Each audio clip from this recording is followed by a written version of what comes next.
Folks, now here's a story about Minnie the Moocher.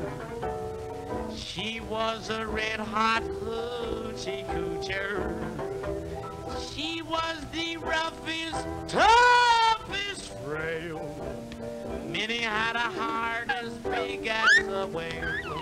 Ho-dee-ho, ho-dee-ho, ho-dee-ho, ha-dee-ha-dee, ha-dee, ha-dee-ha-dee, hee-dee-hee-dee-hee, ho-dee-ho-dee-ho, ho-dee-ho-dee-ho. She messed around with a bloke named Smokey. She loved him though he was cokey. He took her down to Chinatown. He showed her how to kick the gong around. Showed her how to kick the gong around. Ari, ari, ari, ari, ari, ari, ari.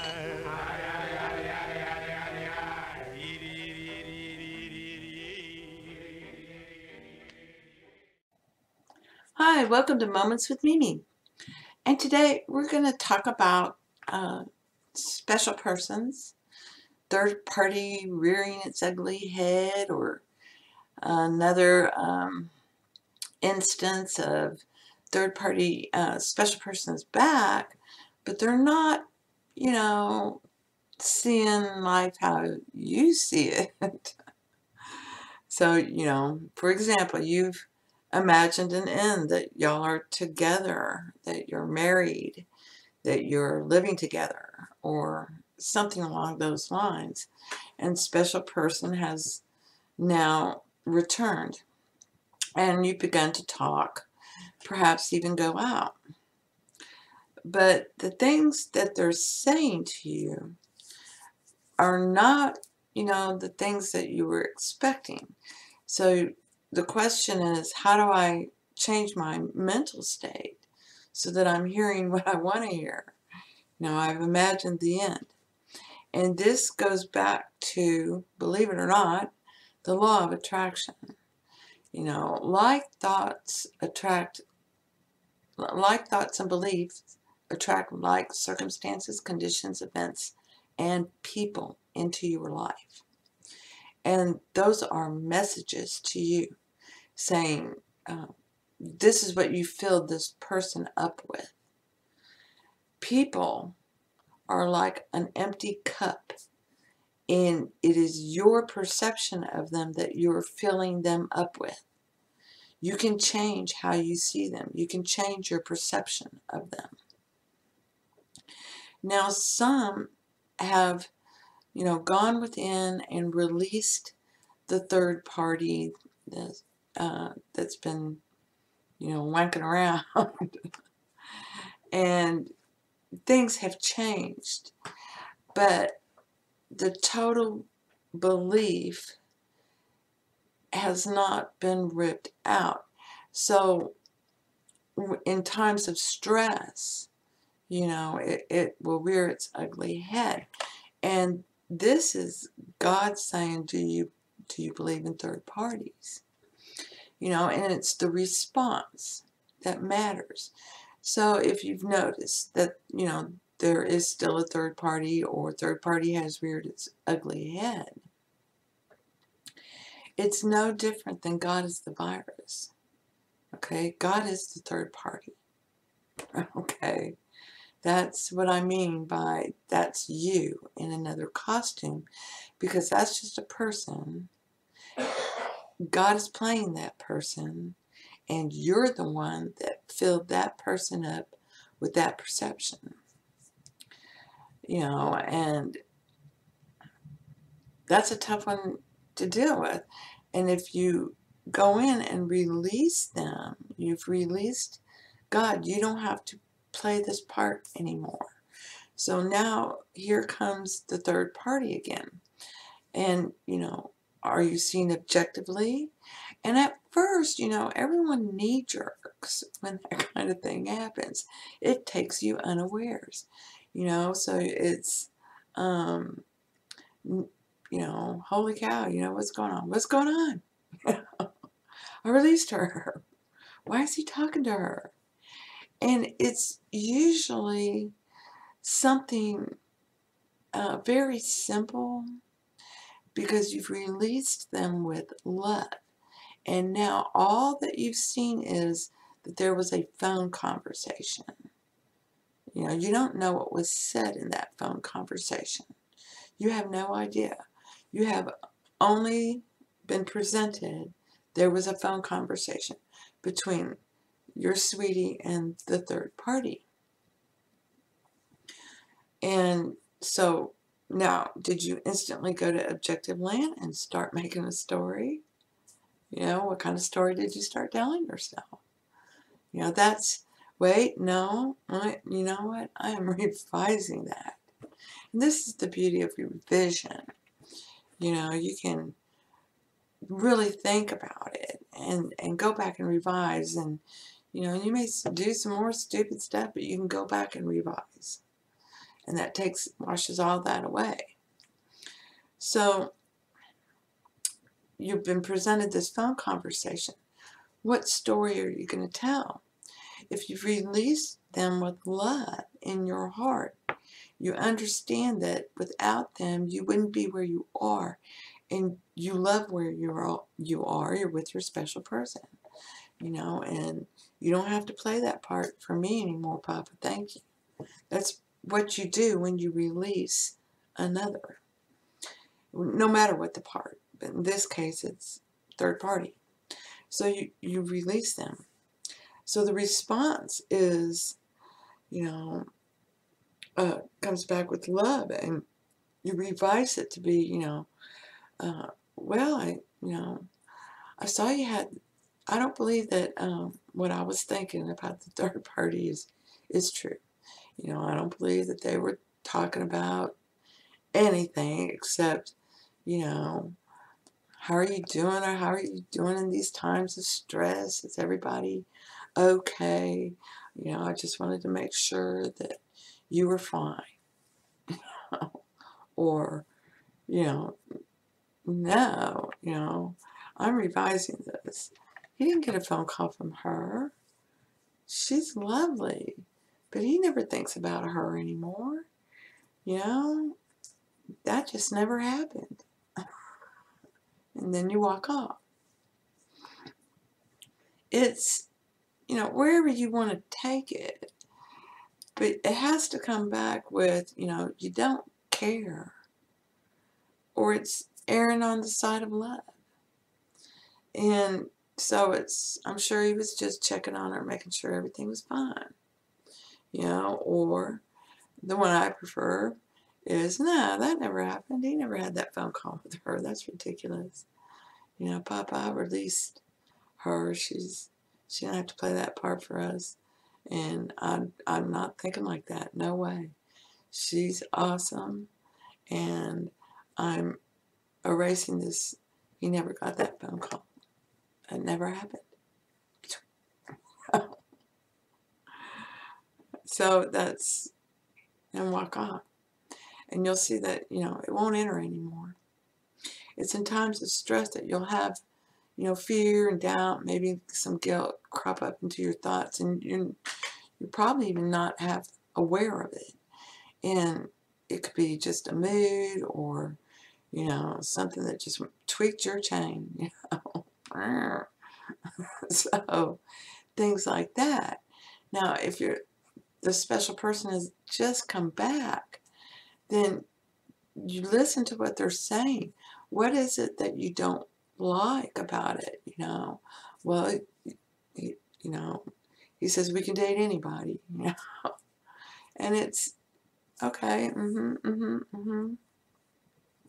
And while they're saying that kind of thing, it's, no, I know he means he loves me and he always wants to be with me. Stay in your head while you're hearing that stuff, or just, don't react. And then go home, hang up the phone, whatever, and say, no, my sweetie's the best. My sweetie wants to marry me, and I want to marry him. He knows I love him to bits, and I love him to bits. You know, this is great. I just can't wait until I see him again. You know, and fill him up. When I say fill him up with love, I mean fill him up with the things you love about him. Fill him up with, you know, no, he's not like that. He's like this. You know, you're literally filling him up with the things you think about him. So don't think ugly things. Don't go to objective land. It is corrupt. When people look at world objectively, they can't help it. They can't help it. Okay? They're corrupt. They've fallen into the hole. They're that way. They're looking at it that way. No, you turn this way. No, that's not. No, you're taking control of your mind. Okay? And in the process, divine love is weaving this beautiful life for you. Your divine love is free to bring it to you, and all you have to do is control your thoughts and beliefs. This is what eventually gets you to the right vibration. Okay, you have the law of attraction. What are your thoughts? What are your beliefs? And you keep that up. I'm changing that. I'm doing this. No, it's that. And now you're vibrating this. That's what's in your heart now. And it starts coming out of their mouths. It starts coming into your world. You know, and it finds its way to you. And this applies to everything, not just special persons. It's, you know, the method. Everything is God. Okay? Consciousness and divine love. All of it. That's the life principle. That's life. And you're the baby. And here's this body. Okay? And God enters into it and starts making this part to play because you believe those things. Somebody has to play the part. Okay? And there's only one actor here. It's God. So God plays the part. God is the virus. God is the germ. God is the cow. God is the alligator. And God is you. Okay? You and God are one. So you're one with everything. It's whole. It is complete. And when you turn to objective land, now you're splitting and dividing and causing nuclear reactions.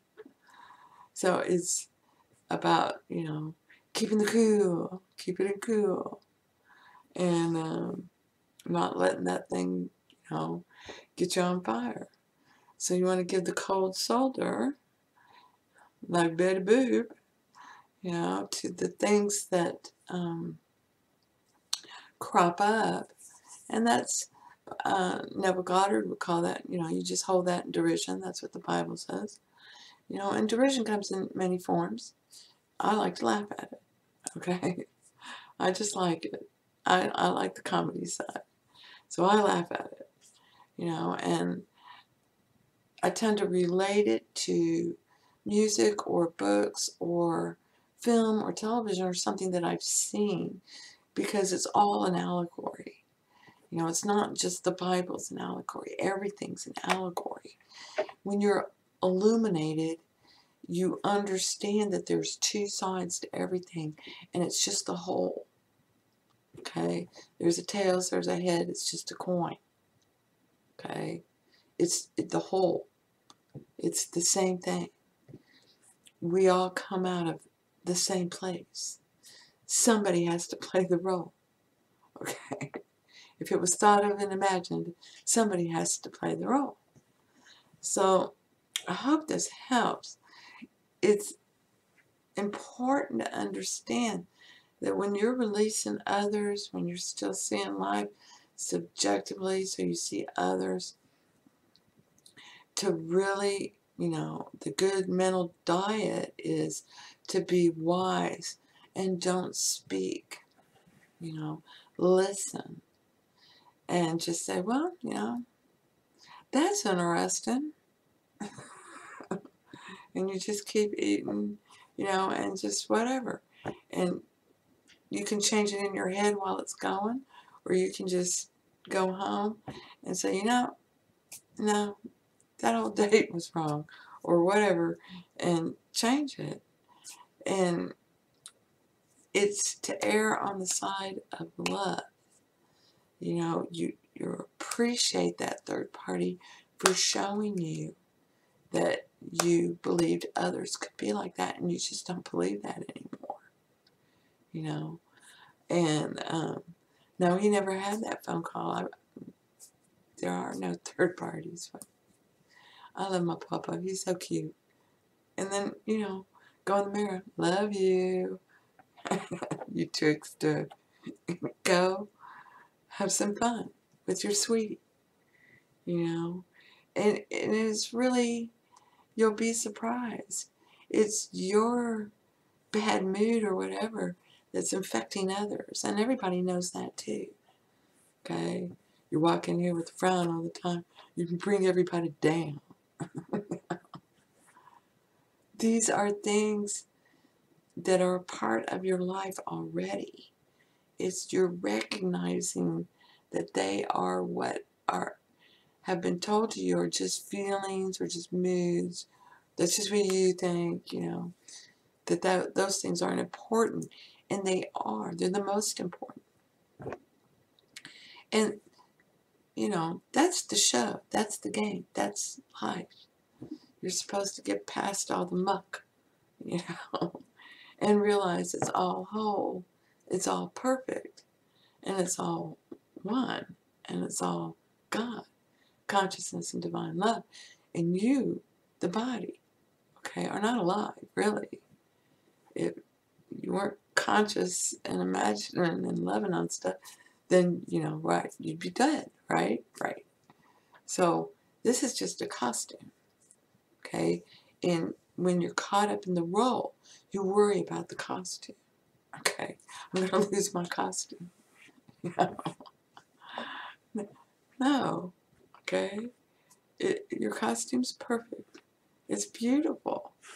So just, you know, understand that that's God in another costume. If you can't see it as that's you in another costume, that's God in another costume giving you a message, okay? And that's, you're under stress. That's why you saw a phone call from someone who was a special person that you released and left your life, okay? That's why they're back, because that's God telling you, you're stressing, girl. Come on, come hang with me. It's all good, sweetie. Don't you worry about that. These kind of things are going to pop up when you get stressed.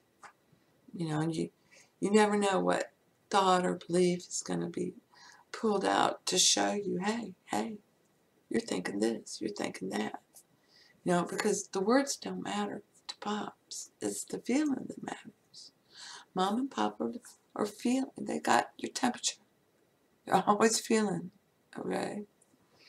So you need to keep your feelings, you know, neutral when it concerns things that were yanking your chain, or things that you dislike, or things you just, you know, okay, I don't want to hear that, you know, no more of this, you know, that's, you know, you just keep it neutral. You don't have to respond. And then go back and think about the response, and then revise it. Imagine what it would be. So I hope this helps. Blessings to you. And thank you. Thank you for being you.